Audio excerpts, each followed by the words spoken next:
Wow, it's coming down pretty good here in Fernley, Nevada, where I'm currently waiting and riding out the storm. Man, I can only imagine what Donner's Pass looks like right about now.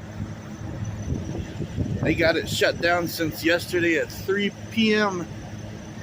Well, I'm already late with this load of french fries anyway, so I can't go anywhere because they got everything shut down on the California side.